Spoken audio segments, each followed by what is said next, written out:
اللهم صل على سيدنا محمد يا رب صل وسلم دائما ابدا على حبيبك. نبی کی 9 بیویاں ہیں. جب ان ازواج نے آپ سے مانگا کہ بھئی ہمارے گھر میں 40 دن چولہا نہیں جلتا، پیسے نہیں ہیں، راشن نہیں ہے، تو آپ صلی اللہ علیہ وسلم نے کیا فرمایا؟ قرآن کی آیتیں نازل ہوئیں. یا ایھا النبی قل لازواجک، آپ اپنی بیویوں سے کہہ دیجئے اگر تمہیں دنیا کی دولت چاہیے تو میں تعالینا امتعکن، میں تمہیں پیسے دے دیتا ہوں، واسرحکن سراحا جمیلا، اور عزت کے ساتھ تم سب کو رخصت کر دیتا ہوں. بھئی کسی پیسے والے سے شادی کر لو. کیوں اللہ نے ہمارے نبی کے لیے غربت کو سلیکٹ کیا تھا؟ حالانکہ آپ مالدار بننا چاہتے بن سکتے تھے، لیکن نبی آخری نبی ہے نا، تو اس میں کیا حکمتیں ہیں وہ میں بھی نہیں چھیڑوں گا. ہمارے نبی کی جو غربت تھی وہ اختیاری تھی. اختیاری کا مطلب آپ نے خود اپنے آپ کو مسکین رکھا ہوا تھا. یہ نہیں کہ آپ کے پاس پیسہ نہیں تھا، پیسہ آتا تھا سارا صدقہ کر دیتے تھے. صبح آیا شام تک نہیں بچا، شام کو آیا صبح تک نہیں بچا. لیکن مجھے اور آپ کو اس طرح کرنے کی شریعت میں اجازت نہیں ہے کہ آج سے پتہ چلے آپ نے سارے بینک خالی کیے، سارا سونا وونا گھر کے پلاٹ کی فائلیں والے بیچ باچ کے تمبو لگا کے روڈ پہ آ کے بیٹھ گئے اور بیگم سے کہہ رہے ہو رہنا ہے اسی طرح رہو تمبو میں ورنہ نکلو گی. آپ کو اجازت نہیں ہے. کیوں نہیں ہے؟ یہ ٹاپک نہیں ہے میرا، کیونکہ میں نے اگر اس ٹاپک پہ چلا گیا تو یہ جو ٹاپک آج لے کے چل رہا ہے وہ چینج ہو جائے گا. بس ابھی فی الحال یقین کر لیں کہ مولوی صاحب اگر کہہ رہے ہیں تو علم کی بنیاد پہ کہہ رہے ہوں گے. تو یہ نبی کے لیے اللہ نے اس طرز زندگی کو سلیکٹ کیا ہے، میرے اور آپ کے لیے یہ نہیں ہے. ہمارے اور آپ کے لیے یہ کہ تمیز سے اچھے بچوں کی طرح کماؤ، کچھ جمع بھی کرو، خرچ بھی کرو، گھر والوں پہ ہاتھ بھی کھلا رکھو، اچھے بچوں کی طرح اس طرح سے زندگی گزارو. فنٹر بننے کی کوشش فرض واجب نماز روزہ یہ پورے کرو بس. لیکن نبی کا معیار اونچا تھا. تو نبی صلی اللہ علیہ وسلم نے فرمایا تعالینا امتعکن واسرحکن سراحا جمیلا، میں تمہیں رخصت کر دیتا ہوں، کسی مالداروں سے شادی کر لو. اس زمانے میں طلاق یافتہ بیوہ کی شادی ہونا کوئی مسئلہ نہیں تھا، ایک سے ایک رشتہ مل جاتا تھا. یہ تو ہمارے زمانے میں نحوست ہے کہ نہیں ہوتی شادیاں. اور اگر تم اسی طرح رہنا چاہتی ہو تو اسی طرح غربت میں میرے ساتھ گزارا کرنا پڑے گا. تو تمام کی تمام امہات نے، نبی نے ان کو طلاق کا باقاعدہ اختیار دیا. یہیں سے علماء نے مسئلہ نکالا ہے کہ طلاق مرد خود بھی دے سکتا ہے، بیوی کو طلاق کا اختیار بھی دے سکتا ہے. اگر مرد اپنی بیوی سے کہہ دے کہ میں نے تجھے طلاق کا اختیار دیا تو یہ اختیار عورت کے پاس بھی آ جاتا ہے، پھر وہ اپنے اوپر طلاق واقع کر سکتی ہے. اس سے بھی پتہ چلتا ہے کہ عدالتی خلا جو آج کل چل رہا ہے اس میں اسلام میں اس کی کوئی حیثیت نہیں ہے، کیونکہ مرد جب بیوی کو رائٹ دے گا تو ہوگا، کورٹ کے دینے سے نہیں ہوتا. جج صرف اپنی بیوی کو طلاق دے سکتا ہے، دوسروں کی بیویوں کو جج طلاق نہیں دے سکتا. یہ بار بار بیان کرتا رہا ہوں میں، کیونکہ دنیا کا نظام چینج ہو رہا ہے، ہر جگہ ایسا ہی ہو رہا ہے. یہ جو آج کل سسٹم چینج ہو گیا نا، تو اب کیا ہے، اللہ یہ کہ چند صورتوں میں جج بھی دے سکتا ہے، وہ الگ ٹاپک ہے. تو نبی صلی اللہ علیہ وسلم نے طلاق کا باقاعدہ اختیار دے دیا. یہ نہیں کہا کہ تم چاہتی ہو تو میں تمہیں طلاق دے دیتا ہوں، نہ، باقاعدہ رائٹ دے دیا کہ اپنے اوپر واقع کر لو. حضرت عائشہ رضی اللہ تعالی عنہا کا جب نمبر آیا، اچھا عورت اگر اسی مجلس میں وہ اختیار واپس کر دے تو ختم ہو گیا اختیار. مرد نے جس مجلس میں اختیار دیا نا اس مجلس کے ساتھ رہتا ہے. ہمیشہ کے لیے دے دیا تو ہمیشہ کے لیے، مجلس کے ساتھ دے دیا تو جب تک اس مجلس میں ہے طلاق واقع کر سکتی ہے. جب مجلس ختم ہو گئی تو طلاق کا آپشن بھی ختم. تو نبی نے حضرت عائشہ کو سے بھی فرمایا کہ تمہیں بھی میں اختیار دیتا ہوں، لیکن آپ نے فرمایا جلد بازی نہ کرنا. کیا مطلب؟ جلدی میں یہ نہیں کہہ دینا کہ بھئی مجھے نبی قبول ہیں، ایسا نہ ہو. کم عمر تھی نا حضرت عائشہ، ایسا نہ ہو جلد بازی میں فیصلہ کرو پھر دوبارہ کل فاقے پڑیں پھر بولو بھائی کہ یہ میں نے فیصلہ کیا تھا، غلط کر دیا تھا. اس لیے آپ نے فرمایا اپنے گھر میں پہلے مشورہ کر لو. حضرت عائشہ سے فرمایا اپنے گھر میں جا کے مشورہ کر لو، مشورے کے بعد سوچ سمجھ کے ایک رائے قائم کرو کہ اسی فقر و فاقہ میں 40 دن چولہا نہیں جلے گا، اسی میں گزارا کرنا ہے یا مجھ سے طلاق لے کے کہیں اور شادی کرنی ہے. جلدی میں فیصلہ نہ کرو. حضرت عائشہ کو اتنا غصہ آیا نا نبی کے اس بات پر فرمایا افیک اشاور, آپ کے بارے میں مشورہ کروں گی میں, یعنی پیغمبر کے بارے میں اپنے ابا اماں سے جا کے مشورہ کروں گی کہ رہنا کہ نہیں رہنا, مطلب کوئی مشورہ نہیں کرنا, رہنا ہے. یہ جو غیر مسلم طنز کرتے ہیں نا کہ پیغمبر نے شادی کی اتنی کم عمر میں, اتنی بڑی عمر میں ایک نو عمر لڑکی سے, تو اس نو عمر لڑکی کو طلاق کا اختیار دیا جا رہا ہے, اور وہ کہہ رہی ہے کہ آپ کے بارے میں نے کسی سے مشورہ نہیں کرنا. یہ سوال ہی غلط ہے. افیک اشاور, یہ کیسے ہو سکتا ہے؟ آپ جیسا شوہر مجھے کہاں ملے گا؟ کوئی مشورہ نہیں, آپ کے ساتھ ہی رہنا ہے. تو یہ غیر مسلم جو اعتراض کرتے ہیں نا نبی پر, یہ مدعی سست اور گواہ چست, جس کے حق کی بات کر رہے ہیں حضرت عائشہ کی کہ معاذ اللہ ان کے ساتھ ظلم ہو گیا کہ کم عمر میں اتنی بڑی عمر سے شادی کرا دی ان کی. اس کم عمر کو تو یہ احساس نہیں ہو رہا, ان کو تو یہ ہو رہا ہے کہ اس سے اچھا رشتہ میرے لیے اس کائنات میں کوئی نہیں ہے. ہندو اور عیسائی کو اعتراض ہو رہا ہے کہ بچی پہ کیا ہو گیا؟ ظلم ہو گیا. اس کو کہتے ہیں مدعی سست اور گواہ بولو چست. جیسے کہ آپ لوگ بالکل بھی چست لگ نہیں رہے ہو مجھے اس وقت تراویح کی وجہ سے. تو یہ خود ہمارے پیغمبر کی ایک بہترین سیرت ہے کہ اتنی عمر میں ہو کے ایک کم عمر سے, نو عمر سے نکاح کیا, اور کھلانے پلانے کو بھی کچھ نہیں ہے, اور 8 سوکنے بھی ہیں, پھر بھی وہ کہہ رہی ہیں کہ آپ کے بارے میں مشورہ بھی نہیں کرنا میں نے. حالانکہ اب تو زندگی گزار چکی تھی نبی کے ساتھ. اگر وہ شروع میں فیصلہ معاذ اللہ غلط ہو گیا تھا شادی کا, تو اب تو ٹائم گزر چکا تھا نا, اب تو آپ کے پاس آپشن تھا بھائی میں نہیں رہتی. وہ کہہ رہی ہیں آپ کے بارے میں نے مشورہ بھی نہیں کرنا, اور یہ ناممکن ہے. یہ کیسی بات آپ کر رہے ہیں, میں آپ کے بارے میں کیسے مشورہ کر سکتی ہوں؟ خدا کی قسم کسی غیر مسلم میں غیرت ہوگی نا, غیرت, بھٹ دھرم اور ضدی نہ ہو, اس بات کو پیغمبر کی نبوت کی دلیل سمجھ کے محمد صلی اللہ علیہ وسلم پر ایمان لے کر آئے گا کہ آپ جیسی پاکیزہ سیرت اور آپ جیسے کامیاب شوہر اس کائنات میں گزرے نہیں ہیں. آج کوئی 50 سال کا 9 سال کی سے کر کے دکھائے, چند دن گزارے اور کھلانے کو روٹی بھی نہ ہو, اچھی بھلا جو بیوی ہوگی نا وہ مارکیٹ سے کیا ہو جائے گی؟ شارٹ ہو جائے گی. بلکہ آج جو مارکیٹ سے شارٹ ہو رہی ہیں بیویاں وہ والی ہو رہی ہیں جو جوڑ کی شادیاں, جو ظاہری اعتبار سے بھی جوڑ کی شادیاں. 25 سال کے لڑکے کی 24 سال کی لڑکی سے شادی ہو رہی ہے, 25 سال کا یہ PhD بھی ہے, پروفیسر بھی ہے, اور کروڑ روپے کما بھی رہا ہے, اور بیگم غریب بھی ہے. پھر بھی جس دن مارکیٹ سے آٹا شارٹ ہوا, بیگم اسی دن مارکیٹ سے شارٹ ہو گئی. آٹا شارٹ ہونے کی فکر اتنی نہیں ہوتی جتنی اس کو بیگم کے شارٹ ہونے کی. ہمارے پاس تو کیسز آ رہے ہیں نا, کورٹ میں بھی آ رہے ہیں. ذرا سا بے روزگار ہوا, بیگم شارٹ. وہ کہتی تیرے میں ہے کیا جو میں تجھ سے تیرے ساتھ رہوں؟ ایک آٹا دے رہا تھا وہ بھی نہیں ہے بھائی. تو یہ محمد صلی اللہ علیہ وسلم کے بہترین شوہر ہونے کی دلیل. میدان جنگ میں آپ سے بہترین کمانڈر کوئی نہیں, سیاست میں آپ سے بہترین سیاست کسی کے پاس نہیں, گھر میں آپ سے بہترین شوہر کوئی نہیں. ایک ہی وقت میں تمام بہترین صفات اللہ نے اکیلے محمد صلی اللہ علیہ وسلم میں جمع کر دی, جبکہ اسباب اور وسائل بالکل بھی نہیں ہے. اسباب اور وسائل تو پیسے کو بولتے ہیں نا, وہ بالکل بھی نہیں ہے. اب میں وہ اس واقعے کی طرف آتا ہوں. اب مجھے بتاؤ, ہاں تو میں آپ سے یہ کہہ رہا تھا کہ بیگم صاحبہ کو خوب اچھا کھلائیں, جو خود پہنے اس کو پہنائیں, جو خود کھائیں اس کو کھلائیں. لیکن قدرت کی طرف سے اگر غربت آ گئی ہے بھائی تو پھر ٹینشن لینے کا نہیں ہے. پھر بیگم اگر کہتی ہے نہیں رہنا, کوئی بات نہیں بیگم, میں تو یہی کچھ کھلا پلا سکتا ہوں, رہنا ہے رہو, نہیں تو پتلی گلی سے نکلو, ہم کسی اور سے شادی کر لیں گے. ایک دم سے نہ نکال دو, پہلے مجھ سے مشورہ لے لینا. بعض دفعہ خواتین غصے میں بھی کہہ رہی ہوتی ہیں مجھے چھوڑ دو, ایک دم وہ غصے میں کہہ رہی ہوتی ہیں, 4 دن کے بعد ان کا موڈ بدل جاتا ہے. خود سے کچھ نہ کرو, مشورہ لے لیا کرو.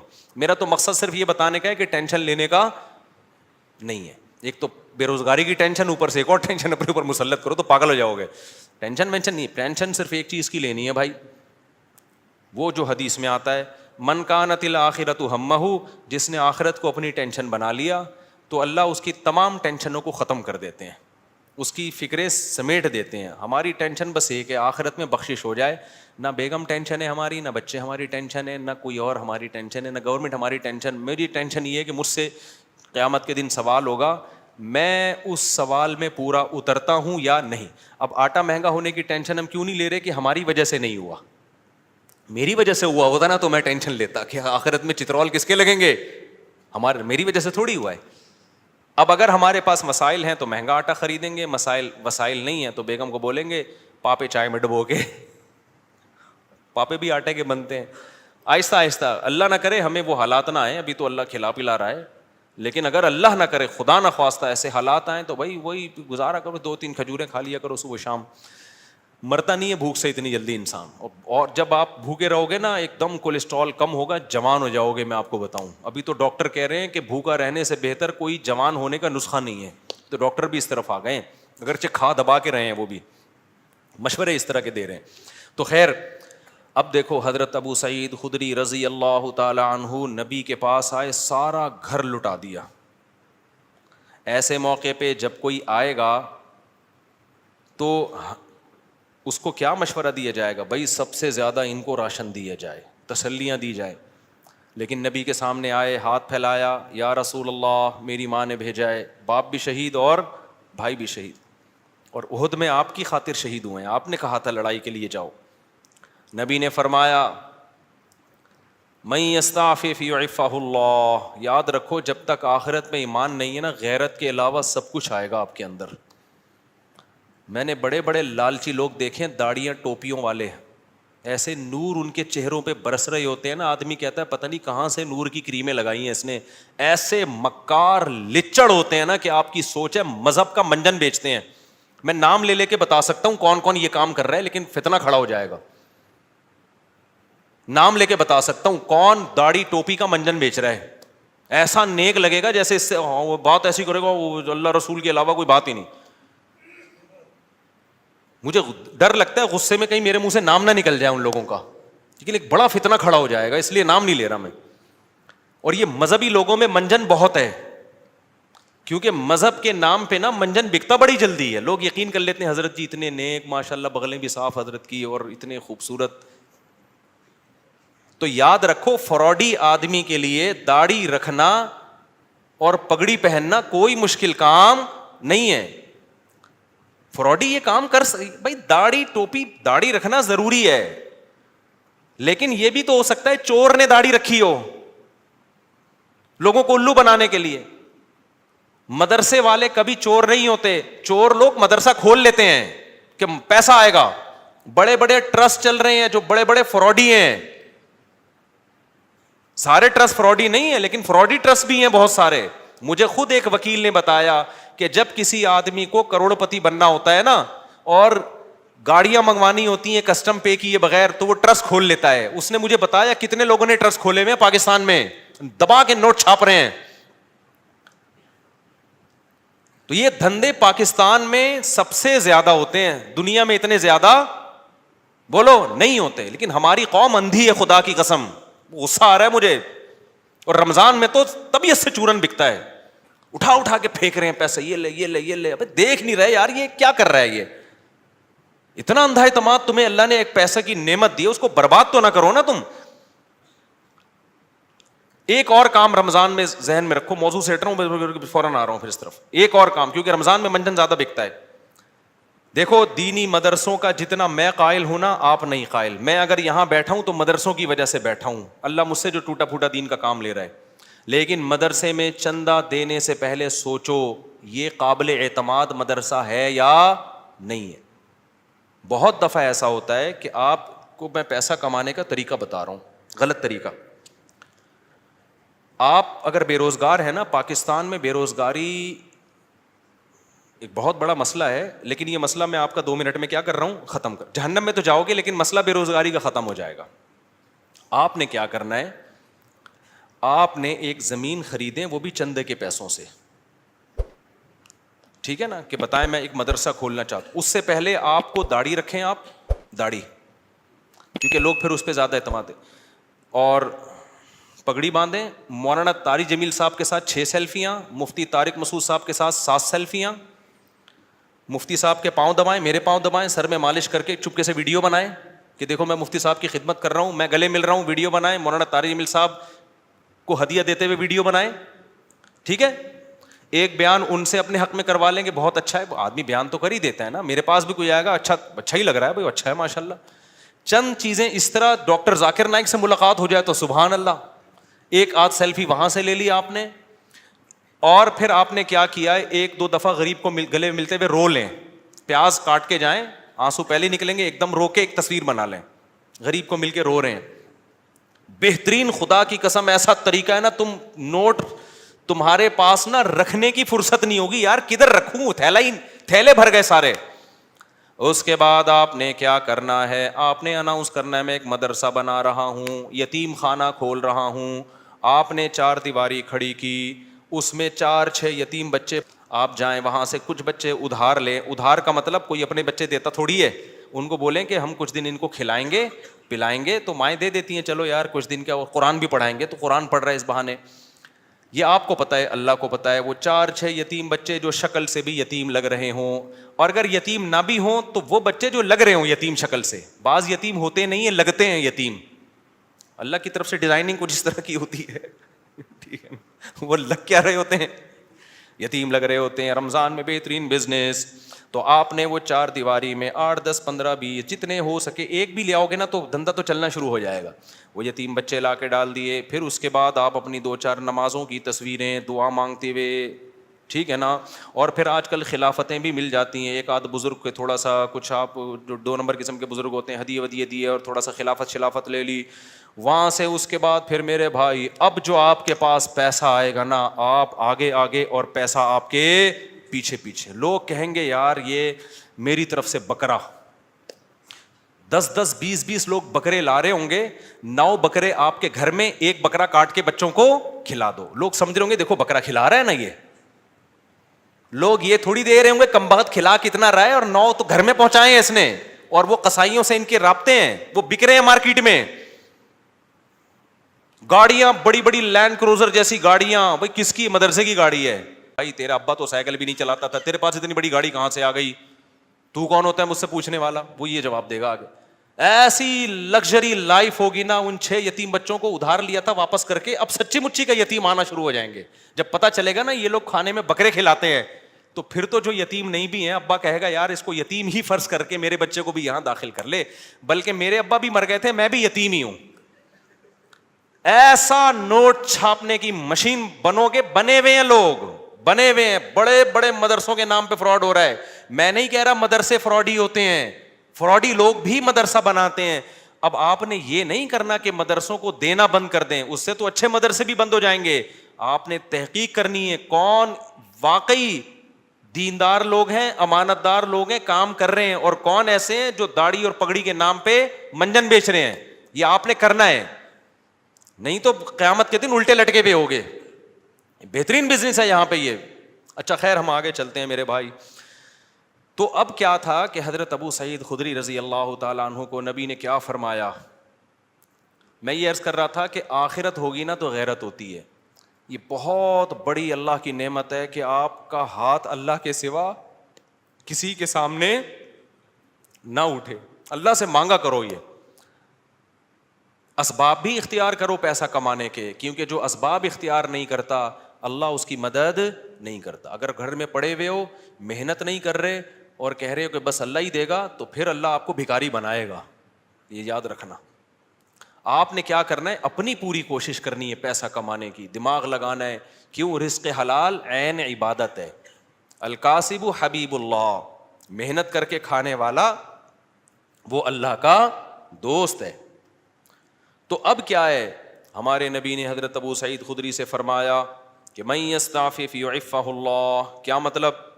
جو اپنے آپ کو رسوا ہونے سے بچانا چاہتا ہے, عفت کا مطلب رسوا ہونے سے بچانا, دامن داغدار نہ ہو, ذلیل ہونے سے بچانا چاہتا ہے. اس سے پتہ چلا مانگنا کیا ہے, بول لو نا, ذلت ہے. ہاتھ پھیلانا کیا ہے, ذلت. تو جو چاہتا ہے کہ میں ذلیل نہ ہوں, ہمیں تو پتہ ہی نہیں کہ یہ ذلت ہے. ہم تو سمجھتے ہیں میں اتنا چونا لگاتا ہوں بندے سے 2 منٹ میں اتنے پیسے نکلوا لیتا ہوں, یہ میرا کمال ہے. ایک چور کو پکڑا نا, کورٹ میں لے کر گئے, عدالت نے کہا یار تم نے اتنی خوبصورتی سے چوری کی, کسی کو پتہ ہی نہیں چلا. چور کہتا ہے شکریہ سر, آپ نے میری اتنی تعریف کی, اتنا زبردست چور ہوں میں. جج نے کہا کم بخت میں تیری تعریف نہیں کر رہا, تیری برائی کر رہا ہوں.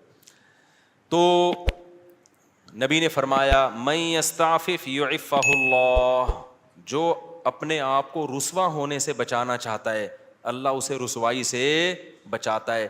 اب سوال پیدا ہوتا ہے کہ رسوائی سے تو بچ جائیں گے لیکن ٹینشن تو ہے نا, فاقے تو پڑ رہے ہیں, مصیبت تو ہے. اگلا جملہ نبی نے فرمایا وَمَن يَتَصَبَّرْ, جو اللہ سے صبر مانگتا ہے, يُصَبِّرْهُ اللَّهُ, اللہ اسے صابر بھی بنا دیتا ہے. اس ٹینشن میں اللہ سے مانگو صبر, تو اللہ کیا کرے گا؟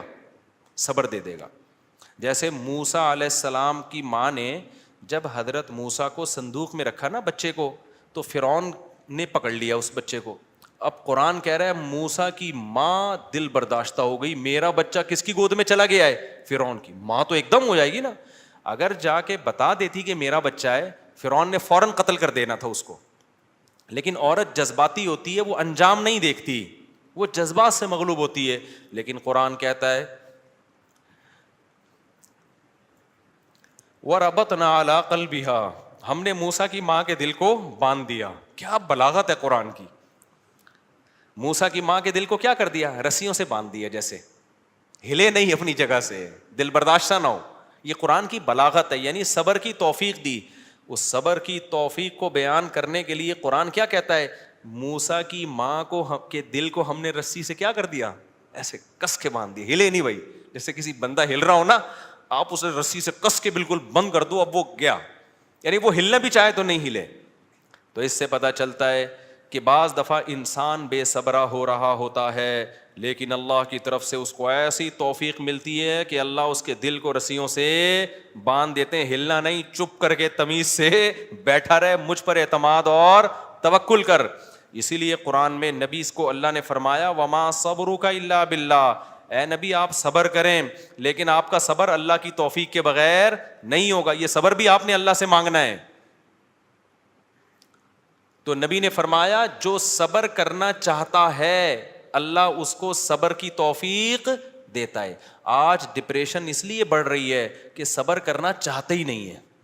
جو ٹینشن آئی, جو مصیبت آئی, بس نکال دو فوراً جا کے. جو پہلے آ گیا نا وہ پٹتا ہے. آپ جب غصے میں بیٹھے ہو تو جو شروع میں آ گیا نا وہ اس کا کیا ہو گیا؟ بیڑا غرق ہو گیا.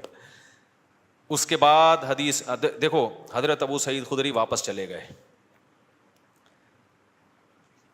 کیوں؟ نہ ماں نے کوئی اعتراض کیا, نہ 10 سال کے بچے نے کوئی اعتراض کیا. کیوں؟ لیڈر کو دیکھ رہے تھے کہ لیڈر ہم سے زیادہ قربانی دے رہے, اور آپ کی صداقت پہ یقین تھا. حدیث میں آتا ہے کہ حضرت ابو سعید خدری نے زندگی بھر کسی سے نہیں مانگا, یہاں تک کہ اپنا کوڑا بھی گرتا تھا نا اونٹ سے تو نیچے اتر کے اٹھاتے تھے, وہ کوڑا بھی نہیں مانگتے تھے کسی سے. حالانکہ یہ تو ٹھیک ہے کوئی کوڑا دے دو مجھے میرا کوڑا, لیکن نہ نہ نہ نہ بس نہیں, تو مطلب نہیں, اب سب کچھ خود کرنا ہے, اب نہیں مانگنا کسی سے کوڑا. وجہ کیا ہے؟ لیڈر کی طرف سے موٹیویشن مل رہی ہے, کیونکہ پتہ ہے لیڈر یہ بات بتانے کے پیسے بولو نا نہیں لے رہا, اور دیکھ رہے ہیں کہ ہمارے گھر میں فاقہ ہے تو لیڈر کے گھر میں اس سے زیادہ فاقہ ہے, اس سے زیادہ فاقہ ہے. تو اس لیے آپ اگر گھر میں سربراہ ہیں نا, بچوں کو انسان کا بچہ بنانا چاہتے ہیں تو پہلے خود انسان کا بچہ بننا پڑے گا. یہ میں اصل میں ایکچولی میں یہ کہنا چاہ رہا تھا, جس کے لیے پورا میں نے واقعہ سنا ہے. اصل آپ کون سا میدان جنگ میں جا رہے ہو, جہاد میں جا رہے ہو, ماں باپ اور بھائیوں کو کٹوا رہے ہو آپ. تو ایکچولی جو میں بات عرض کرنا چاہ رہا تھا کہ اگر آپ چاہتے ہو کہ آپ کی بیوی انسان کی بچی بن کے رہے تو آپ کو پہلے انسان کا بچہ بننا پڑے گا. آپ چاہتے ہو کہ میرے گھر میں اخلاق کا ماحول ہو, تمیز سے بات کیا کریں, تو پہلے آپ کو تمیز سے بات کرنی پڑے گی. آپ بیگم سے کہہ رہے ہو تمیز سے بات کرو, اس کا مطلب آپ خود ہی تمیز سے بات نہیں کر رہے. وہ تو آپ کا ایٹیٹیوڈ دیکھ رہی ہے نا.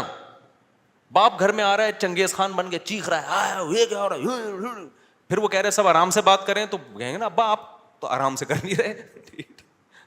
ایک صاحب کو غصے پہ بہت غصہ آتا تھا.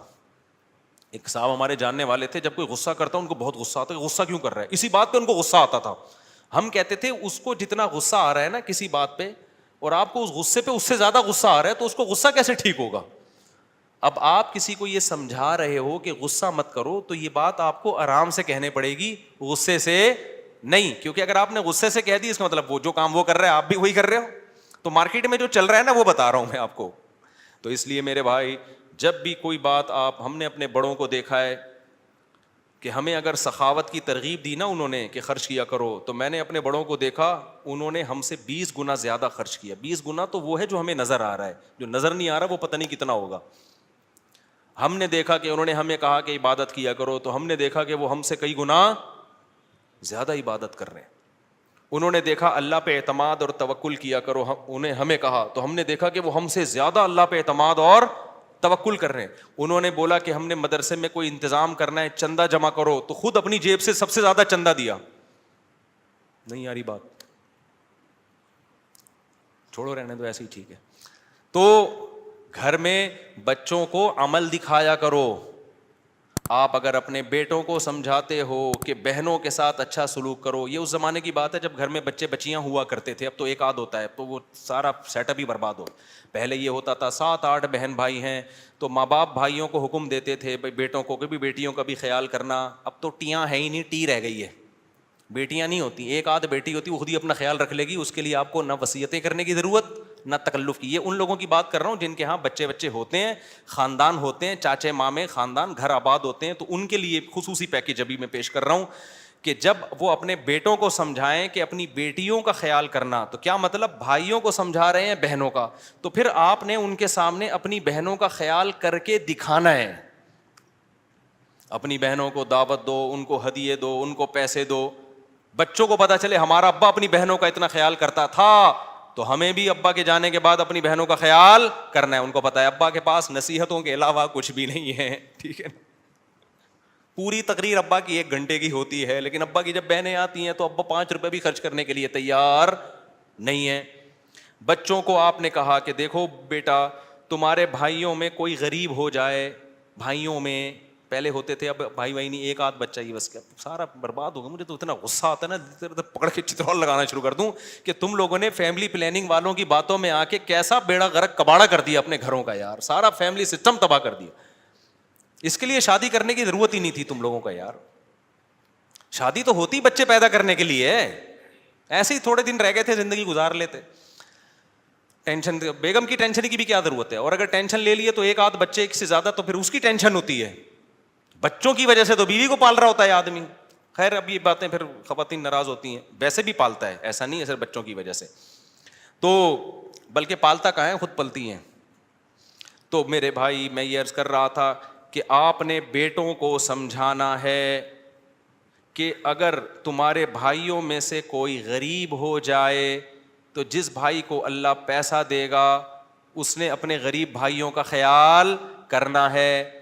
یہ تقریر جب سمجھ میں آئے گی جب بچے دیکھیں گے ہمارے ابا ہمارے چاچا اور تایا کا خیال رکھتے ہیں. نہیں آ رہی سمجھ. آپ کے بھائیوں میں کوئی غریب ہو جائے نا، ایسا نہ کرو کہ وہ آ کے آپ سے بھیک مانگے، یار اللہ کے نام پہ کچھ دے دے، تو گاڑیوں میں گھوم رہا ہے، کچھ ہمیں بھی دے دے. آپ نے پہلے سے ہی ان کو دینا شروع کر دینا ہے، ان کا حصہ ہے. وفی اموالہم حق للسائل والمحروم وآت ذی القربى حقہ. اللہ کہتے ہیں رشتہ داروں کو ان کا حق دو. تو رشتہ داروں میں تو بھائی بہن سب سے پہلے ہیں بھائی. اللہ کہہ رہی ہے ان کا رائٹ ہے، ان کا حق ہے. آپ کے پاس پیسہ ہے، وہ غریب ہیں، تو میں نہیں کہہ رہا ان کو وہی اسٹینڈرڈ دے دو جو آپ کا ہے. اتنا تو کرو نا کہ کچھ تو تھوڑا سا خیال کرو ان کا. ایک کے پاس پیسہ آ جاتا ہے، دوسرا پیچھے پڑا ہوا ہوتا ہے اور وہ کہتے ہیں تجھے ضرورت کیا ہے، تو ضرورت کیا ہو. بھائی بھائیوں کو بہنوں کو ضرورت کی وجہ سے نہیں دیا جاتا. کس وجہ سے دیا جاتا ہے؟ رشتے کی وجہ سے دیا جاتا ہے. یہ اللہ کا حکم ہے. اگر آپ آخرت پر ایمان رکھتے ہو آپ کو یہ کرنا پڑے گا. نہیں رکھتے تو جیسے انگریز زندگی گزار رہا ہے، وہ بیوی کو بھی نہیں کھلاتا، وہ ماں باپ کو نہیں کھلاتا، تو آپ بھی نہ کھلاؤ. تو ایک فیصلہ کر لو، انگریزوں کے طریقے پہ چلنا ہے یا اسلام کے طریقے پہ چلنا ہے. اسلام کے طریقے پہ اگر چلنا ہے تو رشتہ داروں پہ بھی خرچ کرنا پڑے گا، بیوی بچوں پہ بھی خرچ کرنا پڑے گا، والدین پہ بھی خرچ، دیکھو جملہ مکمل ہی نہیں کر رہے، کرنا پڑے گا. تو حضرت ابو سعید خدری کو نبی نے کیا فرمایا؟ جو اللہ سے صبر مانگتا ہے اللہ صبر دیتا ہے. بڑی خاندانی بات. اب اس کا یہ مطلب نہیں ہے کہ مانگنے والوں کو دینا چھوڑ دو، ان کو آپ یہی مشورے دیا کرو. آئندہ کوئی آئے بھکاری تو آپ کو حدیث میں آتا ہے حضرت ابو سعید خدری آئے تھے تو نبی نے ان کو مشورہ دیا تھا، تو میرا بھی مشورہ یہ اللہ سے مانگ جا کے. نبی نے ہر ایک کو یہ مشورہ نہیں دیا، لیول دیکھا لوگوں کا. بہت سے صحابہ آئے, نبی نے ان کو دے دیا کہ ان کا توکل کا وہ لیول نہیں تھا. ابو سعید خدری تو لیڈر تھے نا, بعد میں لیڈر بنے ہیں, جنگوں میں کمانڈر بنے ہیں, علم کے مفتی بھی بنے حضرت ابو سعید خدری. ان صحابہ میں ہر ایک مفتی نہیں تھا, چند مخصوص لوگ تھے جو فتویٰ دیا کرتے تھے. تو مذہبی لیڈر تھے نا حضرت ابو سعید خدری, اس لیے ان کو تیار کیا نبی نے کہ ان کا لیول توکل کا اونچا ہوگا. تو اب یہ جو بیچارہ عام بھکاری آ رہا ہے, اس کو وہ والے توکل پہ نہ چڑھاؤ بھائی, ٹھیک ہے نا, جس پہ خود بھی نہیں ہو. ہاں بھکاریوں کو دینا چاہیے نہیں دینا چاہیے, اس میں بہت سوچ سمجھ کے. بھکاریوں میں پروفیشنل لوگ بہت زیادہ ہیں. پورے نا سعودی عرب میں بھکاری لوگ کنٹینر بھر کے لا رہے ہوتے ہیں. ایک ہمارے میں پہلے جہاں رہا کرتا تھا نا, وہاں ایک جاننے والا بندہ تھا, اس کے بارے میں پتہ چلا کہ سعودی عرب میں وہ حج کرنے گیا اور بھیک جمع کر کے پورا کنٹینر بک کرایا, اس کا پورا مال اترا ہے کنٹینر یہاں پہ, وہ سارا بھیک کا کنٹینر تھا. تو حج بھی پتہ نہیں بھیک لے کے گیا ہوگا. تو ایسے بھی لوگ ہیں. تو میں یہ نہیں کہہ رہا کہ بھکاریوں کو نہ دیں, لیکن سوچ لیا کریں کہ مستحق ہے بھی یا نہیں ہے. مفتی طارق مسعود صاحب کے بیانات سننے کے لیے youtube.com/مفتی طارق مسعود کو سبسکرائب کریں, اور اگر آپ لائیو ویڈیو کو کبھی بھی مس نہیں کرنا چاہتے ہیں تو سبسکرائب کرنے کے بعد بیل آئیکن پہ کلک کرنا مت بھولیں. جزاک اللہ.